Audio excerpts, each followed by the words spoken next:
Buenas tardes muchachos, vamos a continuar con el estudio de los intercambios de energía en la materia, pero ahora cuando ocurre un cambio de fase.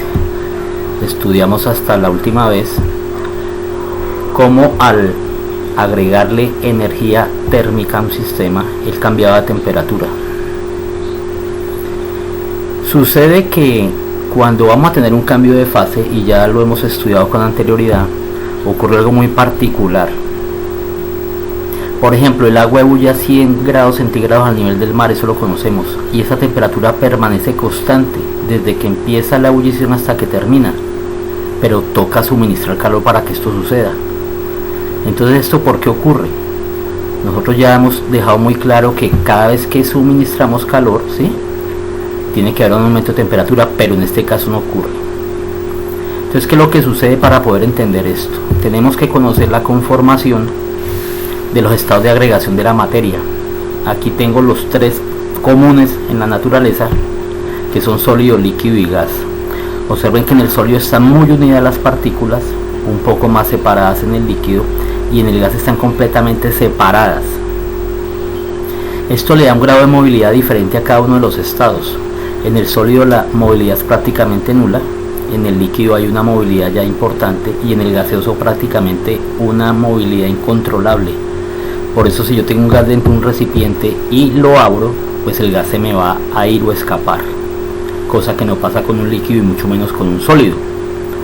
También por esta razón de que hay cierta movilidad acá en el líquido puede tomar la forma del recipiente que lo contiene, cosa que no ocurre con los sólidos. Ahora, para asegurar una mayor movilidad en cada uno de los dos estados consecuentes al sólido, tanto líquido como gas, pues va a haber una mayor energía interna cinética, mayor movimiento. Entonces, ¿qué significa? Si yo quiero pasar de sólido a líquido, tengo que suministrar mayor movilidad, energía cinética, o sea, tengo que suministrar calor. Por eso, al pasar de sólido a líquido y el líquido a gas, necesariamente necesito tener un suministro de calor, y la temperatura no me va a cambiar. Lo contrario ocurre de la misma manera. Si yo voy a pasar de gas a líquido, pues tengo que retirarle energía al gas para que él pierda movilidad y llegue a esta conformación, y subsecuentemente con el sólido. Aquí tengo resumido los conceptos de cambios de estado con la inclusión de los conceptos energéticos. Les repito que tenemos acá en nuestra naturaleza tres estados de agregación: sólido, líquido y gas, que ya los analizamos. Voy a llamar sistema a la sustancia o sustancias que yo esté analizando. Y si yo tengo una sustancia que voy a pasarla de sólido a líquido, el proceso se llama fusión. Necesita suministro de calor. Miren que la flecha está entrando al sistema, se llama calor de fusión. Si voy a pasar de líquido a gas, el proceso se llama vaporización. Necesito suministrar calor de vaporización.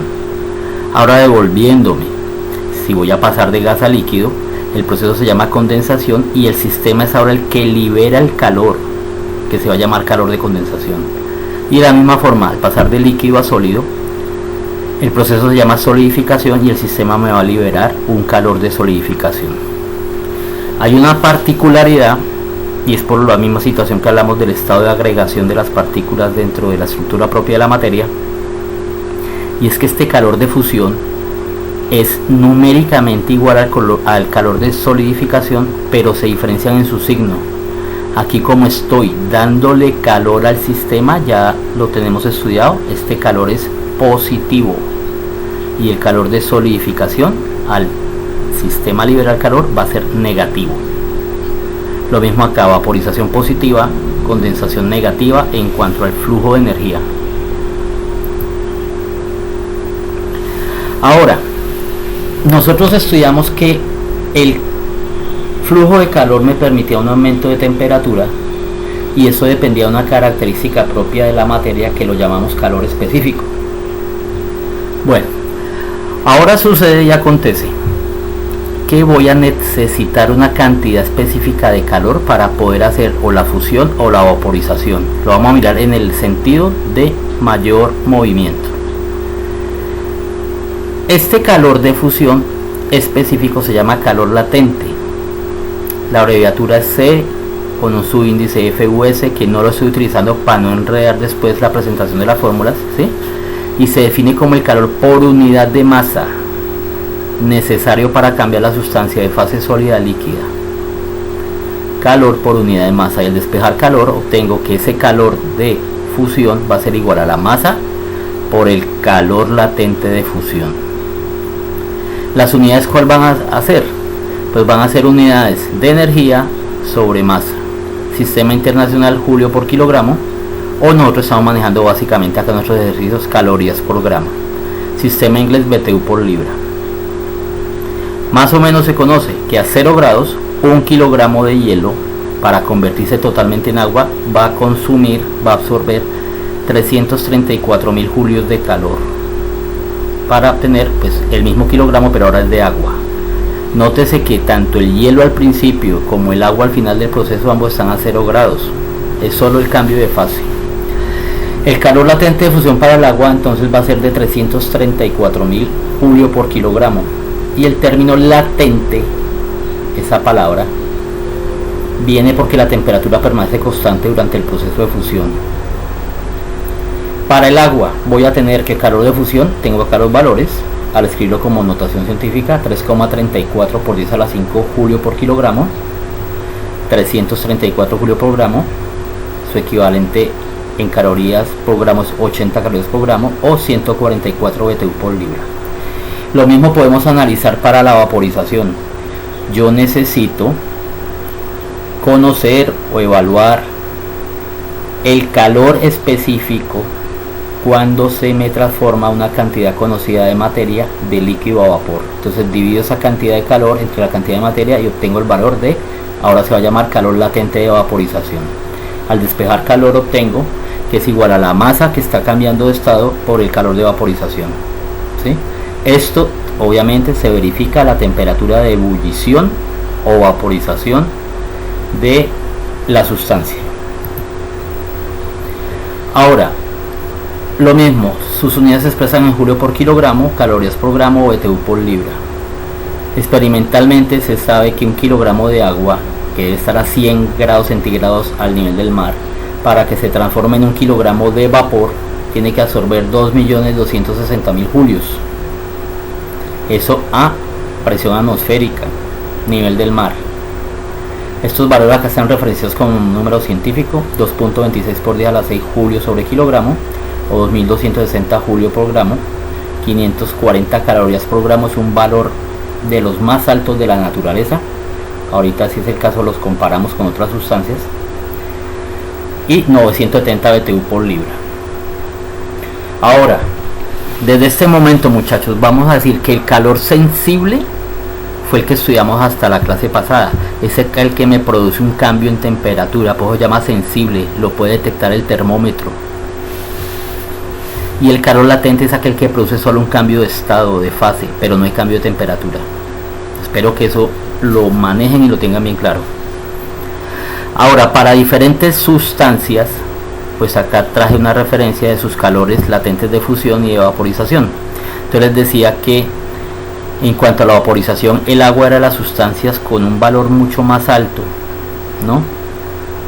En cuanto a los líquidos, no sé cuántos líquidos hay acá. Tengo agua 540, mire el alcohol la mitad, 204, menos de la mitad. El amoníaco 327. Y tiene un valor muy parecido a la plata, ya que es un metal, un sólido, ¿sí? Cuando alcanza la vaporización.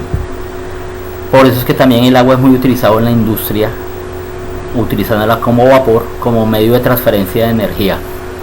Ustedes deben haber escuchado, ya no se ve, lástima acá en Colombia, pero en otros países todavía se alcanza a observar las locomotoras a vapor.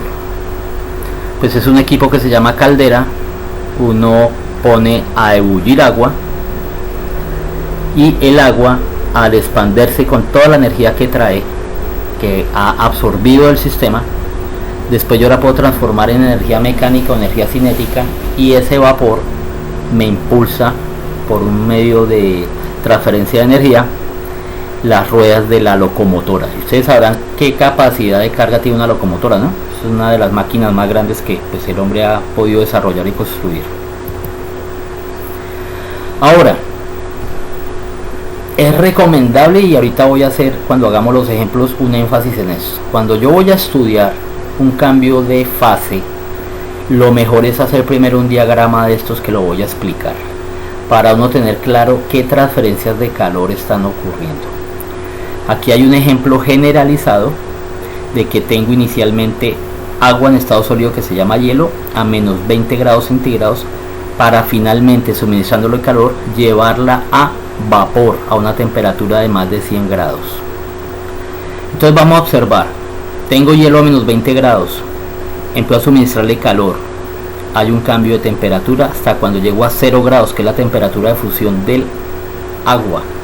En ese momento se me empieza a formar una mezcla entre hielo y agua, como cuando el hierro se está derritiendo, como lo hemos visto. En ese momento la temperatura permanece constante hasta que desaparezca la última traza de hielo, y esa transferencia de calor equivale a 80 calorías por gramo. Ya la vamos a referenciar. Apenas se termina de formar el agua y yo sigo suministrando calor, acá hice solo agua, ella va a empezar a subir la temperatura, como lo estudiamos la clase pasada, hasta la máxima temperatura que puede alcanzar el agua en estado pues normal, natural, a presión atmosférica, que es una temperatura de 100 grados. En ese momento se me empieza a formar una mezcla de agua y vapor. Ustedes pueden experimentar eso cuando estén hirviendo agua en la casa con una olla tapada. Uno destapa la olla y la olla bota el vapor, pero uno ve unas burbujas pegadas en la tapa. En ese momento hay un equilibrio entre agua y vapor. Eso necesita un consumo de 540 calorías por gramo. Cuando termina la última traza de agua líquida en evaporarse, va a empezar a subir la temperatura y tengo solo vapor. Ahora, una claridad acá, muchachos. Yo les decía que en la industria normalmente al gas del agua se le llama vapor, pero también sucede otra cosa. Los gases como tal tienen un comportamiento muy generalizado, que si alcanzamos en este semestre lo quisiera yo tomar, pero cuando está cerca a su recién inicial formación de paso de estado líquido a gaseoso, se llama vapor, porque tiene unas características muy propias. Ya hablando específicamente en términos como de ingeniería, es diferente un vapor a un gas, pero por ahora nosotros vamos a llamar indiferentemente vapor o gas a la misma sustancia en su mismo estado de agregación. Y de pronto sí, con la diferenciación de qué vapor vamos a decir que es, pues el gas del agua, pero igual yo puedo tener el vapor de mercurio o vapor de alcohol apenas termina su ebullición. Ahora, este calor de acá para subir la temperatura es calor sensible, o sea, cuando está inclinada la curva. Calor sensible y calor sensible, estas cantidades de calor que están debajo de las rectas inclinadas. Cuando las rectas están horizontales es calor latente, y calor latente acá.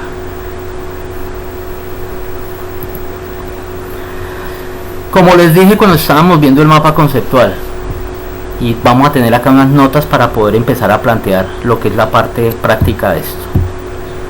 Como yo tengo un calor de fusión, de igual manera tengo un calor de solidificación, y estos valores son iguales pero de signo contrario, como lo expliqué.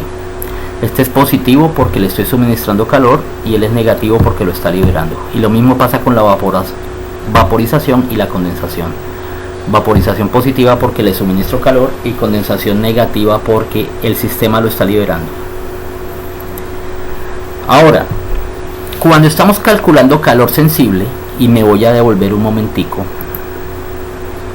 este calor sensible acá que lo hicimos en la clase pasada, analizando los cambios de temperatura de agua líquida, ¿sí? Nosotros conocíamos el C sub P del agua, que si recuerdan era una caloría por gramo. Resulta que el calor específico para el agua en estado sólido, que se llama hielo, es diferente al calor específico acá, no es el mismo. Y lo mismo sucede con el calor específico del agua en estado de vapor. Para los cálculos del calor sensible, entonces yo tengo que tener en cuenta en qué fase estoy, y de acuerdo a la fase utilizo uno de estos tres valores de calor específico. Si estoy analizando el aumento o disminución de temperatura de hielo, utilizo el C sub P del hielo, lo mismo para el agua líquida o agua propiamente dicha, o este valor para el vapor. Particularmente, miren, el agua tiene más capacidad calorífica que su recíproco hielo y su recíproco vapor. El agua es más efectiva como, en su debido momento lo miraríamos, analizaríamos, como refrigerante que cualquiera de estos. ¿Sí? Tiene más capacidad de transferir calor. Acá están sus equivalencias en cada uno en caloría por gramo grado centígrado.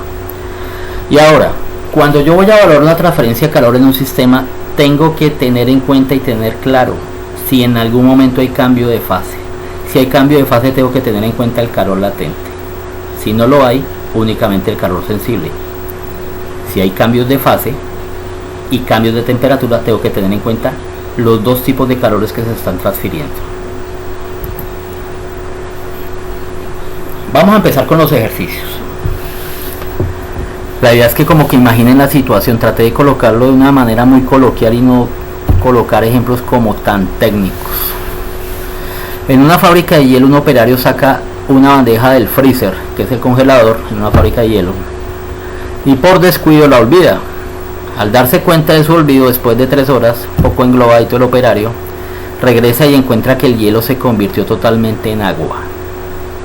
Ahora, si se conoce que la bandeja es de aluminio, la que soportaba el hielo, y ahora está soportando el agua, y tiene una masa de 600 gramos esa bandeja, que la masa del hielo es de 5000 gramos, que ahora será la masa del agua fluida, que la temperatura del freezer en su interior es de menos 10 grados centígrados y la temperatura ambiente es de 25 grados centígrados, me están pidiendo que calcule la cantidad de calor que absorbió ese sistema, o sea, entre la bandeja y el agua. ¿Vale? Vamos a suponer, porque acá no lo dice, que finalmente el agua y la bandeja llegaron a 25 grados centígrados, o sea, la temperatura ambiente. No se puede calentar más porque el ambiente está a temperatura. ¿Quién suministró ese calor? Pues el medio ambiente, ¿sí? La energía que trae el aire como tal. ¿Esa energía de dónde sale? Ahí se empieza a alargarse el tema. Esa energía sale de la radiación solar, que recibimos afortunadamente todos los días, que no nos la han empezado a cobrar. Bueno, como siempre, referencio datos. De pronto más, y profe, ¿dónde salieron todos los datos? Ya vamos a mirar cómo es más fácil de referenciar y uno mismo hacer su listado de datos. La masa de la bandeja me la dieron. La masa del hielo me la dieron. La temperatura inicial a cuánto estaba el sistema, menos 10, y la temperatura final de 25. Ahora, ¿por qué necesito todos estos C sub P? Entonces, primero los voy a referenciar y luego vamos a analizar con estas gráficas. El C sub P del aluminio, 0.22 calorías por gramo grado centígrado, está en la tabla que entregué la clase pasada. El C sub P del hielo, 0,5 calorías por gramo grado centígrado, lo estoy entregando acá. Creo que estaba en una tabla pasada también, en la tabla que entregué de varias sustancias la clase pasada. El C sub P del agua lo conocemos, 1 caloría por gramo grado centígrado. Y ahora el calor latente de fusión del agua, 80 calorías por gramo, que lo acabo de entregar acá, está escrito por aparte y está en la tabla. Ahora, si es una sustancia diferente al agua, pues uno busca por referencia bibliográfica por internet, muy fácil, encuentra uno mucha información de esto. Lo importante es que haya consistencia en la unidad de medidas. Si yo tengo un C sub P en calorías por gramo y el otro en julio por kilo, pues tendría que hacer la transformación de uno al otro de la manera que mejor me convenga. Ahora acá dice sugerencia, realice un gráfico temperatura versus calor suministrado. Temperatura versus calor suministrado. Empiezo con esta gráfica porque viene con el antecedente de la clase pasada. Para el aluminio lo voy a calentar de menos 10 grados a 25 grados centígrados. ¿Hay cambio de fase? No. El aluminio debe fundir por lo menos a 800-900 grados. Creo que está en la tabla que también referencié. O si no, pues yo no pudiera tener ollas de aluminio, se me fundirían cuando yo estuviera cocinando. Ahora por aparte hago la situación que le está pasando al hielo. Él arranca de menos 10 grados centígrados, calor sensible, sube a 0 grados, luego empieza a transformarse en agua, calor latente, siempre ocurre a 0 grados, y finalmente cuando se termina el hielo, ya se llama agua, y empieza a subir su temperatura hasta la del medio ambiente para este caso del ejemplo. Para resolver este problema necesito calcular el calor absorbido por el aluminio sensible, el calor sensible absorbido por el hielo, esta distancia, el calor latente de fusión del hielo, esta distancia, y finalmente el calor sensible del agua ya formada. Y aquí lo hago paso por paso. Calor sensible del aluminio cuando lo absorbió, masa por C sub P del aluminio por el cambio de temperatura. La masa está en los datos, esto lo saqué de la tabla, y el delta temperatura tienen que tener pues las debidas precauciones con eso. 25 la temperatura final, menos, y el menos de la temperatura inicial. Algunos compañeros de ustedes se les olvida colocar este menos cuando la temperatura es bajo cero, y resulta que estarían hablando de 10 grados centígrados, o sea, una temperatura como la de Bogotá, y estamos a menos 10, una cuestión totalmente diferente. Este menos por menos da más, y yo tenía que hacer la multiplicación de 600 por 0.22 por esta suma que es 35. Ese resultado da 4620. Ahora las unidades, gramo con gramo se cancela, y grado centígrado se cancela con el resultado de la resta, como lo hicimos la clase pasada, y el resultado me da en calorías. Si uno quiere, pues lo expresa como kilocalorías.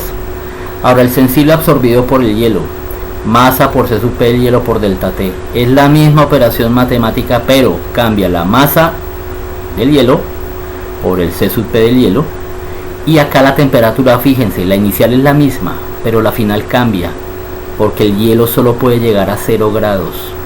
Ahí es cuando empieza a formarse el agua líquida. Igual lo calculo, cancelo gramos con gramos, multiplico 5000 por 0.5 y por 10, menos por menos da más. Me da 25.000 calorías. Ahora vamos a ver cuánto calor necesita para derretir el hielo, para fundirlo.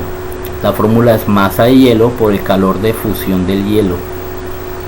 La masa del hielo son 5000 gramos y el calor de fusión está en los datos y lo saqué en la tabla, es 80 calorías por gramo. Eso me da 400.000 calorías. Ahora finalmente, cuando se me formó ya el agua, voy a calcular el calor sensible para subir su temperatura desde 0 a 25 grados, que fue lo que ocurrió al final. Masa por C sub P del agua por el cambio de temperatura. Masa 5000 gramos, C sub P del agua 1 caloría por gramo grado centígrado por la diferencia de temperaturas. Ese resultado me da 125.000 calorías. Finalmente pues sumo estos valores y es este resultado que da acá. Pero sí quisiera que notaran una cosa: la mayor cantidad de calor en donde está, en el cambio de fase. Los cambios de fase necesitan y requieren unos consumos altísimos de energía. Por ejemplo, si mi piel está en contacto con agua en estado de ebullición, empezando la ebullición a 100 grados centígrados, voy a sufrir una quemadura. Pero si por el contrario yo estoy en contacto ya con el vapor formado, la quemadura es muchísimo más grave. Tiene que ver con estas situaciones de la energía que acumula cuando cambia de fase. En la industria antes la gente decía que el vapor quema igual o peor que el propio fuego. Para que en algún momento, si están en una empresa o algo, muchachos, si ven una línea de vapor o algo, debe haber una señalización de precaución. Toca tenerle bastante cuidado a eso. Ahora, segundo ejemplo, también para hacer algo un poco más como del entorno, y pensarán que es del entorno mío. La temperatura óptima para el consumo de cerveza es de 4 grados centígrados. Si ustedes miran la etiqueta de las cervezas nacionales, la etiqueta de papel o la etiqueta en las latas dice eso: consúmase preferiblemente a 4 grados centígrados. Eso es cuando da el mejor sabor la cerveza. La cerveza más fría no sabe bien, y de 4 grados para arriba, a medida que se va calentando, pues cada vez el sabor es totalmente diferente. La temperatura óptima es 4 grados centígrados. Ahora dice, se necesita dispensar jarras con 500 mililitros de cerveza para su degustación. Sin embargo, la cerveza se encuentra a 25 grados centígrados. Ahora me preguntan cuánta cantidad de hielo y ese hielo está a una temperatura de menos 10 grados. Acá se me soltó por el editor de acá la diapositiva, es menos 10 grados, acá está el menos, y por acá se aparece la temperatura del hielo a menos 10 grados. Deberá añadirse a cada jarra para que la degustación sea óptima, o sea, pues para que la jarra me termine a 4 grados centígrados. Vamos a suponer que la jarra evita el intercambio de calor con el medio ambiente y no vamos a tener en cuenta, como en el ejemplo pasado, ¿sí?, el tipo de material de la jarra. Solo vamos a calcular la cantidad de hielo necesaria para que la cerveza me baje de 25 a 4 grados centígrados. Entonces, tengo un volumen de la cerveza, tengo una densidad de la cerveza, ya les digo por qué necesito densidad acá, un C sub P de la cerveza para calcular el calor sensible, y la temperatura de arranque de la cerveza T1, 25 grados centígrados. Masa de hielo no la conozco. C sub P del hielo sacado la tabla, C sub P del agua sacado la tabla, calor de fusión del agua sacado la tabla. Y sé que el hielo arranca a menos 10 grados centígrados y finalmente voy a llegar a 4 grados centígrados. Mire que ahora los diagramas los estoy haciendo con unas flechas con su sentido. El hielo va a empezar a subir la temperatura y la cerveza va a bajar. ¿Listos? Ahora, perdónenme, este C sub P de la cerveza lo busqué por internet, ¿vale? Y lo mismo la densidad de la cerveza. Son datos de cervezas promedio fabricadas acá en América Latina. Ahora observen, muchachos, acá tengo una progresión de calor absorbido. Mire, el calor va aumentando y en cambio la cerveza, el calor va disminuyendo y la temperatura va disminuyendo. El calor va en este sentido. En este caso, que necesito calcular el calor sensible cedido por la cerveza, esta cuestión de aquí, y por aparte tengo que calcular el calor absorbido sensiblemente por el hielo, el calor absorbido por la fusión del hielo y el calor absorbido sensiblemente por el agua formada. Calor cedido por la cerveza. Primero necesito conocer la masa de la cerveza. Densidad de la cerveza por el volumen de la cerveza. Eso lo vimos desde el primer encuentro de nosotros este semestre, inclusive desde el semestre pasado. La masa es densidad por volumen. Tengo la densidad y la multiplico por el volumen, me da una masa de 507,5 gramos. Para aplicarlo en esta fórmula, el calor sensible de la cerveza va a ser negativo porque lo libera. Masa por el C sub P de la cerveza por el cambio de temperatura. Lo llamé Q1. En el ejercicio pasado no había como necesidades diferenciarlos numéricamente. Ya vamos a ver el porqué aquí. Entonces, masa la acabé de calcular, 507,5, le coloco el negativo, lo multiplico por el C sub P de la cerveza y acá temperatura final, que va a ser 4 grados, menos la temperatura inicial 25. Multiplico 507,5 por 1,005 por menos 21. Este menos de este resultado con este menos, aquí me va a garantizar una cantidad que pueda utilizar después en la parte final del ejercicio, positiva. Ese calor cedido por la cerveza, calor sensible, va a ser igual a 10.710,8 calorías. Si quieren pasarlo a kilocalorías, pero en este ejercicio pues no es pues tan importante hacer eso. Ahora vamos a ver el hielo cómo empieza a absorber calor. Primero, en su calentamiento desde menos 10 a 0 grados centígrados. Masa del hielo por el C sub P del hielo por el cambio de temperatura. Aquí la masa del hielo la dejo indicada porque es lo que no conozco, ¿vale? Aquí me faltó el subíndice hielo. Multiplicado por el C sub P del agua en estado sólido, o sea, el C sub P del hielo, por la diferencia de temperaturas. Entonces multiplico 0.5 por 10, menos por menos me da 10 y me da 5 calorías sobre gramo. Mire, calorías sobre gramo porque grados centígrados sí me anuló a los grados centígrados, pero me queda indicado también el gramo porque no conozco la masa. Voy a calcular el calor latente de fusión cuando se funde el hielo. Masa del hielo por el calor de fusión del hielo. Ahora la masa del hielo no la conozco y el valor del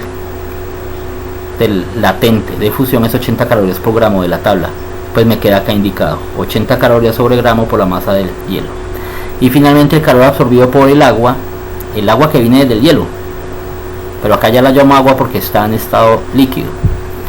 Masa del hielo, porque la masa no cambia, acá pudieran colocar masa de agua, por eso para que no se confunda, por el C sub P del agua por el cambio de temperatura. Masa del hielo, que no la conozco, por 1 caloría por gramo por 4 grados menos 0 grados, o sea, es lo que se va a calentar esa agua formada para llegar a la temperatura que necesito yo despachar esa cerveza. Y me queda indicado de la siguiente manera: calor 4 es igual a masa del hielo por 4 calorías por gramo. Ahora aplico la ley de conservación de la energía. El calor cedido es igual al calor ganado.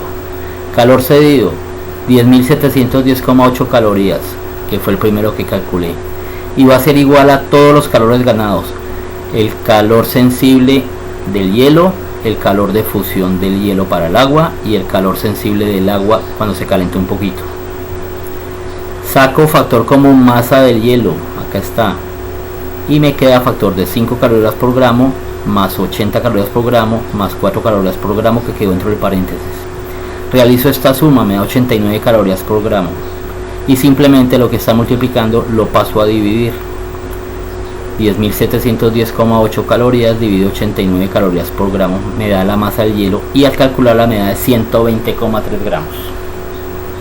Sería una solución medianamente práctica, pero muchachos, si tengo 500 gramos de cerveza y le adiciono 100 gramos de hielo, apenas el hielo empiece a fundirse y a formar agua, pues la cerveza después me va a quedar aguada. Una solución para esto es no tener la cerveza así de calientica, ¿correcto?